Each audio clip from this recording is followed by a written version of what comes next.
చిత్తూరు జిల్లా పుల్చల మండలంలో సంచరిస్తున్న ఒంటరి ఏనుగు శనివారం రాత్రి గజబీభత్సం సృష్టించింది.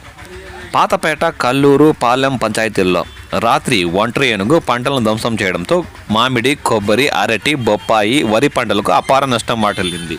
పశ్చిమ విభాగం అటవీ ప్రాంతం నుంచి బయలుదేరిన ఒంటరి ఏనుగు ముందుగా కల్లూరు ఘాటు సమీపంలోని రిలయన్స్ టవర్ వద్దకు చేరుకుంది.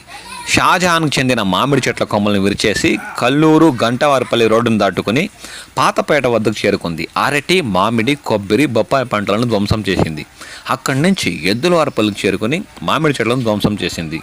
శనివారం వేకువజామున BMC గూడెం సమీపంలో హైవేని దాటుకుని పాళ్లెం పంచాయతీలోకి అడుగుపెట్టింది. వరి, మామిడి చెట్లను ధ్వంసం చేసింది. పశుగ్రసాన్ని తినేసి సమీపంలోని రాతి కోసాలను విరిచేసింది. అక్కడి నుంచి జూపల్లి సమీపంలోని తూర్పు విభాగం అటవీలోకి వెళ్ళిపోయింది. శనివారం పగలంతా చింతలవంక సమీపంలో తిరుగుతున్నట్లు అటవీ శాఖ సిబ్బంది పేర్కొన్నారు. కాబట్టి రైతులారా, ఈ ఒంటరి ఏనుగు ఏ సమయంలోనూ మీ పంటలపై దాడులు చేయవచ్చు. కాబట్టి పలు జాగ్రత్తలు తీసుకోండి. తస్మాత్ జాగ్రత్త.